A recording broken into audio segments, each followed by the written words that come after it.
Hello and welcome to Science Fiction Remnant. I am Robert, your host. And Gio, Captain Chaos.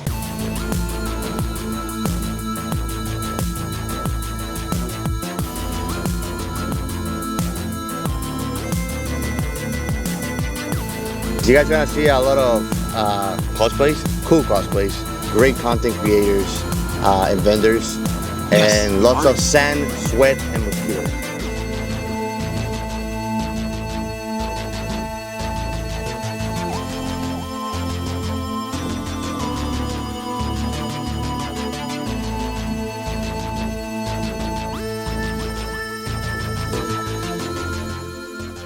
Because usually first reactions are different than once you are involved. Like right now, your thoughts and your reactions are going to be completely different than the ones that you had when the door was open and you saw this for the first time. Yeah, and if you ask that to me when I'm having a bad day too, it's gonna be different. It was fun, man. I mean, like I said before, my way to put it into words is like, imagine that I can physically go and enjoy or interact with what you do when you wanna go by, this is SciFi hashtag, for example. Yes. You wanna go and just chat with people that enjoy the same things that you love. Open topic, you know? And that's what you get to see here. You get to see here people that love the things that you love, and they are living it, literally. Yes, yes. So it's freaking cool. I mean, it's like a kid in a toy store. Definitely. I mean, without money, because you have to buy shit. and you know, but it's fun, man. Captain Chaos, he puts a really good point into this, because in every episode, if you have listened to season 2, from the very first episode 1, we have that segment called This is Sci-Fi, and this is basically all about that. Okay, this is Sci-Fi. It's a hashtag that we had created, and we encourage not only the fans that love sci-fi as much as we do, but if you're a creator of sci-fi content, to follow and post. And it's all about discovery, and it's all about the conversation. So cons, and this is the reason why I'm bringing this up, is because Captain Chaos has a very good point when he mentions how a con is so similar to the hashtag This is Sci-Fi, because when you follow the hashtag, you have the conversation with the people that follow, the people that love, the people that create that content. And when you're in a con, you're face to face with those people that have that love for that one thing that you love so much, and you can have that real life interaction, real life conversation with the people right there and there, face to face. It's like it's hard enough when you're trying to socialize, like click good chemistry with people, and when you go to a con, it's like you're just heightening your chances to strike that luck.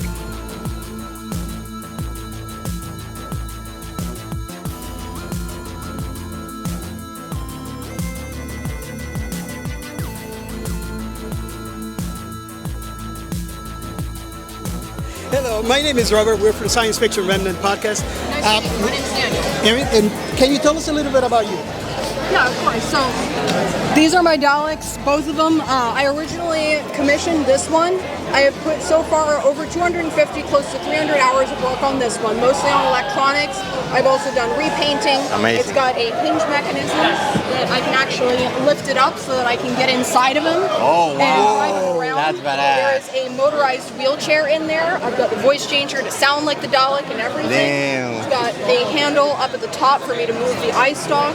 I can move the arms independently. And the one thing is, these Daleks unfortunately can't go upstairs. It's true to the plastic Daleks. Awesome. There's elevators. There are elevators, but most of the time at conventions they're cramped. However, you can fix that by exterminating the occupants.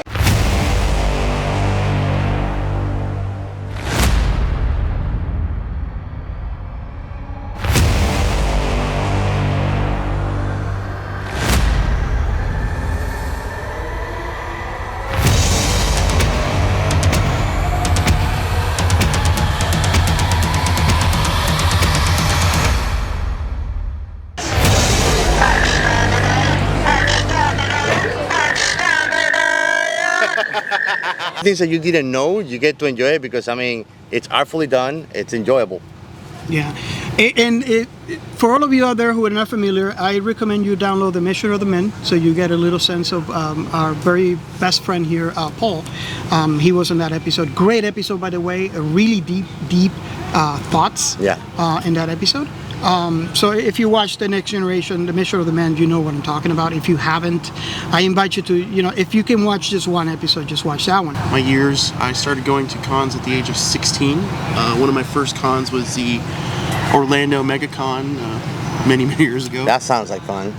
Great con to go for the first time. That's like an international venue though, right? Yeah, it's a big one, yeah. It's one of the bigger ones, but not like a New York con or the one in... Sounds to me like the biggest ones, and I would like to go, is like something like Vegas or... LA.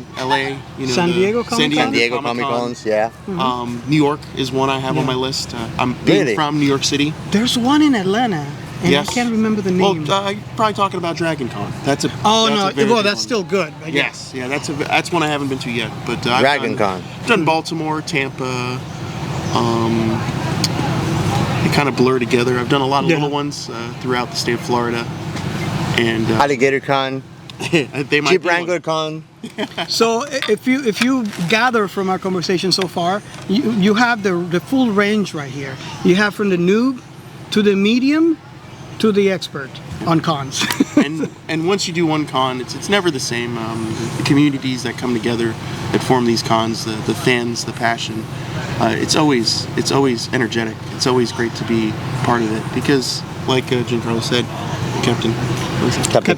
Captain Chaos said, it's like-minded people and like-minded people are going to show you things that they like, and you're probably going to become a fan of something new too. So I was able to bring him to Comic-Con. Can you tell us a little bit about your store and where people can find you? Yeah, it's called Reflection Comics. It's in Punta Gorda, Florida. It's a little hole-in-the-wall classic comic shop. It's not huge. I don't go way out there when it comes to, I keep it pop culture, yes. It's like about us. It's like you come to me. Yes. But I have everything from 1950s all the way up until stuff that I can't put out until next Wednesday. And everything in between. 12 centers to dollars to $5 comics. Awesome. And I started this when I was 8 years old. Wow. And this is a passion job. 39. And here we are. I've been open for about a year and 7 months. And for the last year and 7 months, I haven't had a job. And it's amazing. When you say that, when they get that question, what do you want to be when you grow up? I was like, well, I want to be an animator or a comic book shop owner. And they're like, haha, get a real job. Well, here we are. Yeah. So you make drawings and like sketches? Yes. I do too. Every Saturday night, me and a group of comic book artists, all of these guys, Josh, Marvin, Jose, and Mike, we all get together in my store. I order some pizza, and we just draw. All of those, everything right there. He's drawing up. I never done something like that. No? No. I've been drawing since I'm like 7 years old. All we do is just clown on each other and draw all night. Comic book shops, I would like to call them, they're an endangered species right now. Yeah. Like, I'm the only comic book shop from Fort Myers to here. I think that digital media, like you got digital media and kind of killed it, and now it's coming back. Yeah. Because you have there's a difference between having your Kindle, which is great and convenient, and filling the paper and having it. Exactly, man. Like you can go digital, but it's just like you say, there's a certain. It's intangible if you want to put something, Exactly. Like it's not gonna age, and it's just like a good liqueur, It's like you can imagine it have a good liqueur, but when you have it there and it's aging, it's gonna take time with the years. It's just something organic. It becomes more rare with the years too.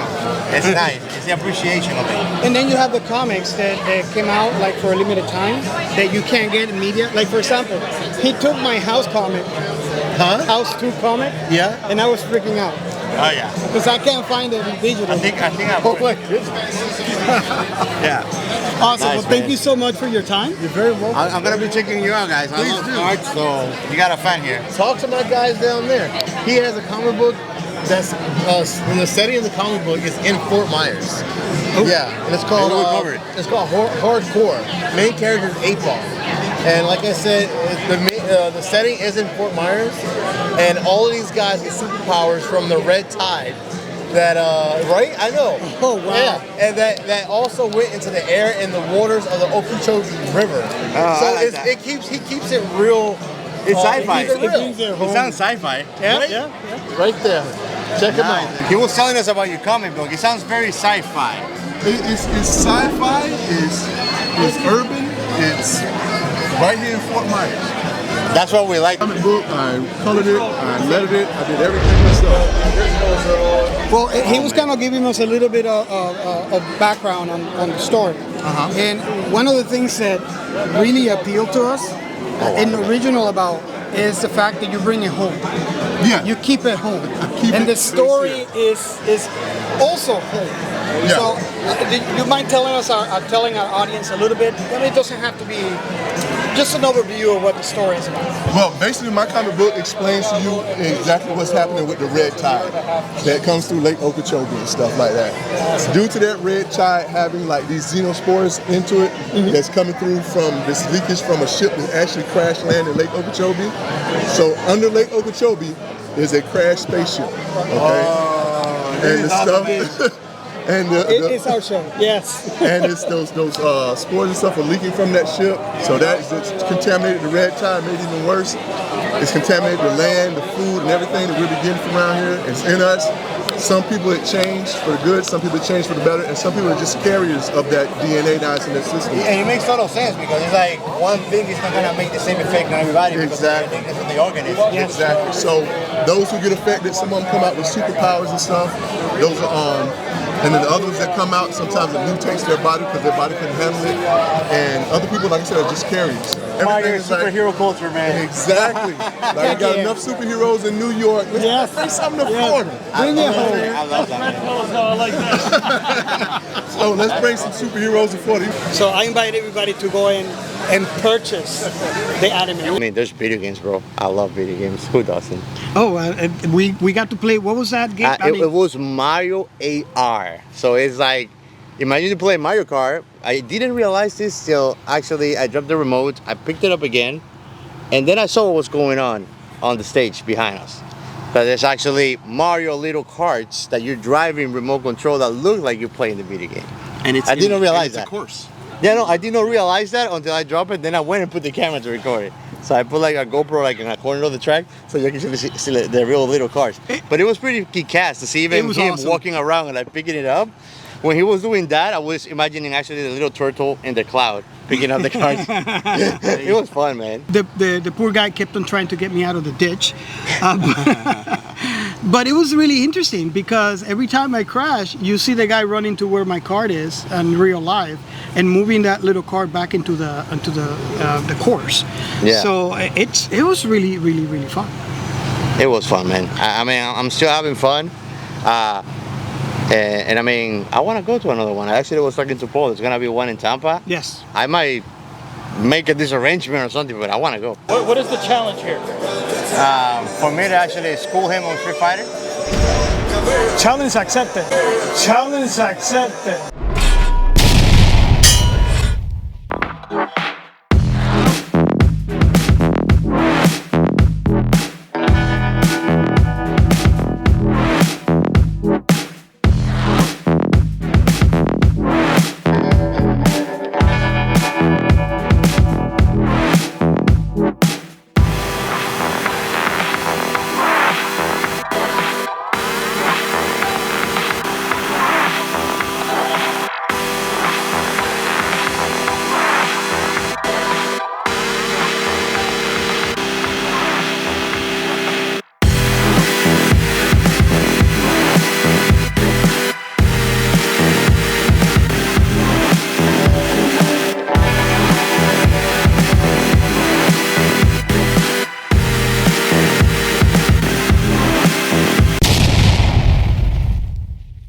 Right? Man, I'll go in a kayak and pick you up, man. Hey, we should go pick him up. But then we're gonna come back and I'm gonna be whipping you and just screaming, paddle! Fantastic Aquarium, and we specialize in more of a fantasy theme. This is actually our first time doing SpaceCon, but we decided to branch out, meet some new people, so we're loving it here. But we do tend to do a lot of pirate festivals, a lot of fantasy and steampunk conventions. We actually just held a fantasy masquerade ball down in Miami at MusicCon 2 weeks ago. That was a huge success. I like it. What happened is I came through a wormhole and I was supposed to land in the year 1521. But Jose was too busy making burritos and he got the year wrong. Oh my It God. went to 2021. Now I'm stuck. It sounds very Final Fantasy. Yeah. We got here to Earth. We're like, wrong year, Jose. I told you, get off of the burritos. So we're part of the Royal Chessmen. We do stage combat and theater shows in Fort Lauderdale and South Florida. Also, that to the camera. There you go. There you go, guys. Go check them out. We perform living chess match games, live steel, all sorts of fun stuff like that. Out of all the stuff that we recorded and all the interaction, I guess we could touch on every one of the ones if you like. But what would be the next one that brings to your attention that really impressed you about this experience that you're having today? I mean, the ones that I've enjoyed the most is I enjoy every single one of them because then you get to talk to the individuals that are organizing it, and you get to do that. You get to see that they are like-minded individuals, and you share a lot of interest, things that you like to do that they like to do. But like, it's not easy to find it out there. But it's like you go to a place that becomes like you can say like a segue where everybody reunites, and you know that most people are gonna enjoy the most the one that do super realism. Yeah. Because not only we talk about the things that we like, but we get to talk about things that are more niche. Like he telling me like his technique for what he does, how he do it. So it's like even though we don't know each other, it's just like two friends that are telling each other how to work better on art and talking about things that you don't get to really enjoy talking about with anybody out there. It's like you going somebody and just talking about programming and doing cool stuff that even though I'm a donkey doing, for you it's something that you enjoy doing. It's highly interesting.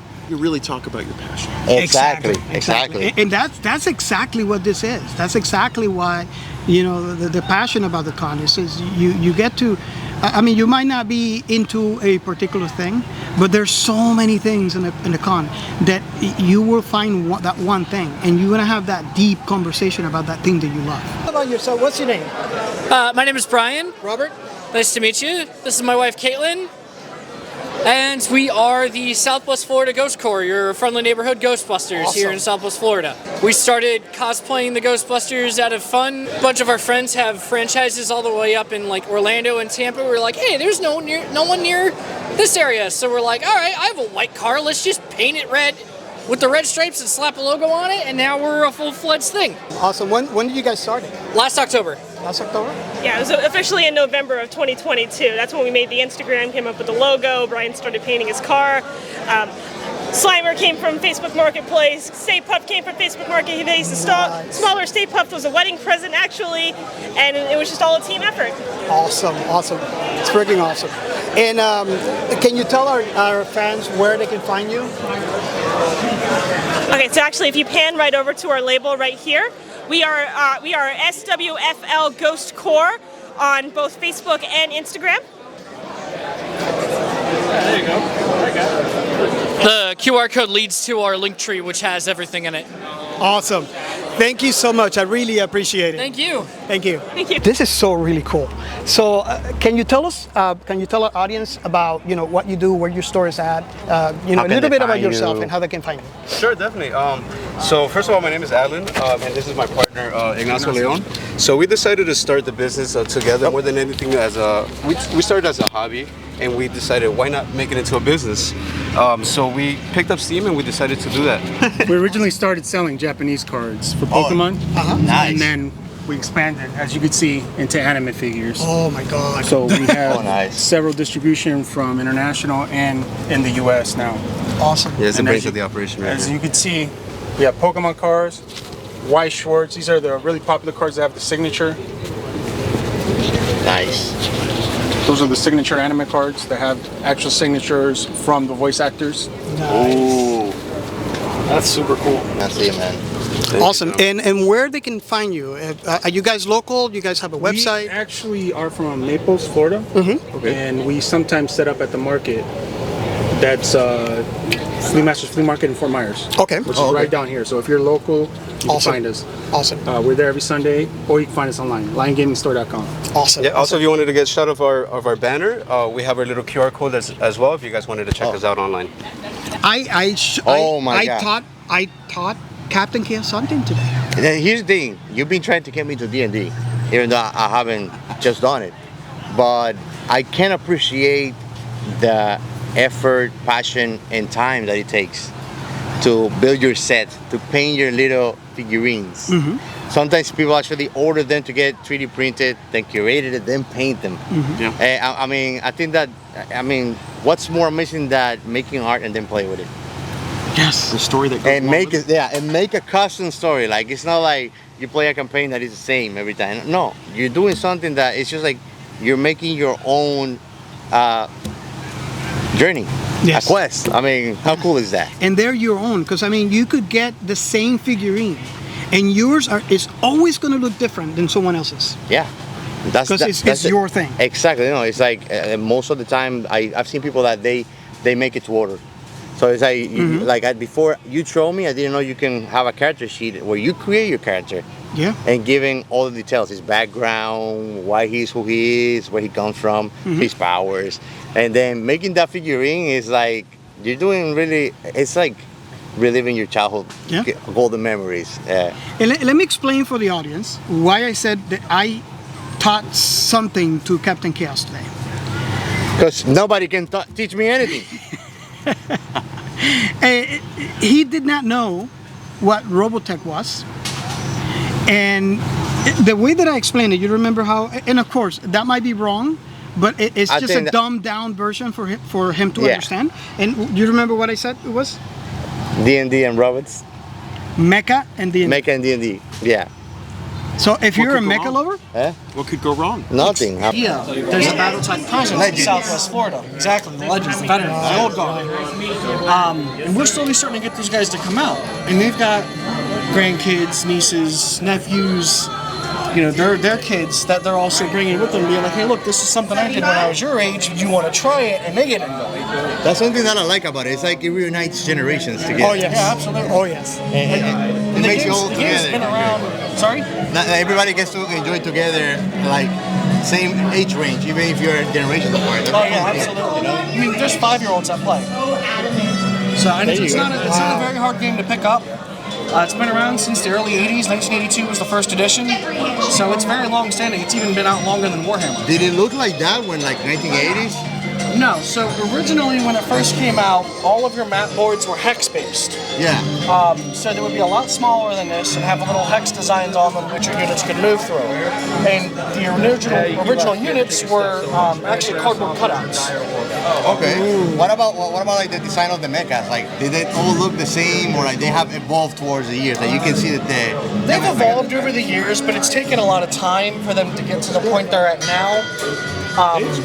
Due to a very complicated copyright issue that I'm not even going to start to get into, they would change a lot of the core mechs designs at one point. Okay. And that was a very controversial thing in the community. And eventually, slowly over time, they've still been hitting those designs again. And they've gotten to a point where a lot of people are very happy with how they look. And some mechs, depending on which person owned the franchise at the time, have multiple different generations of design factors going into them. Okay.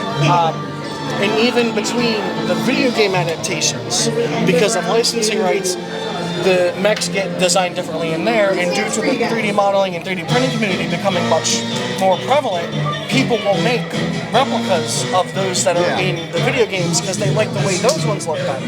That's the passion for what he does. And it was highly interesting because I was seeing them on the table actually using a measure tape. Yes. But there were not spaces marked on the board. So I was asking me like, how do you guys measure like movement and things like that? Like, oh no, we used to measure tape for that. Yeah. I was like, oh wow, okay. And then if the terrain gets in the way, you have to... No, when I saw them, you know what was my first thought? Measuring? Oh no, they're measuring like the physics or the attack to see if we made it. That's what I was thinking. That's how far off like my understanding of it. but it's probably because I haven't really played much of it. Yeah, and I learned something too. Okay, I always play Mech Warriors, and if you're into gaming, especially for the computer, I think it was the 90s. But Warhammer 4000 doesn't count, right? What was that? Warhammer 4000. Well, that's doesn't count. completely different. That's it. Warhammer 4000, 40K. I think it is. 40K. 40K. Yeah, that doesn't count. As a No, mecha, right? that's completely different. I don't know if it counts as mecha, but it's definitely the same thing. Yeah. So Take your measure. what I learned today is that Mech Warriors is Robotech for tabletop, and I was really shocked because that's one of my favorite computer games. Obviously, they have it now for all over the different mediums. I don't know if you ever played Mech Warriors. I think I was telling the guy that I think that there's like 2 on the Xbox Game Pass, and I mean sometimes I'm bored and like I just try new things. So I'll go in like with the cloud gaming, which I love. It's like you don't really have the compromise like, oh, I had to download it or I had to buy it. It's like just hit the button and go. This is one of those things, man, that you're just sorry that it's gotta end, you know. But then you're looking forward to the next one. Now I'm looking forward to Tampa. Oh yeah. So I guess we're gonna have to start planning now and bring this kind of content to you guys. Maybe we'll make it like a special episodes of our podcast, Captain Chaos Adventures, Misadventures, and Comic Con. Captain Chaos Con Adventures.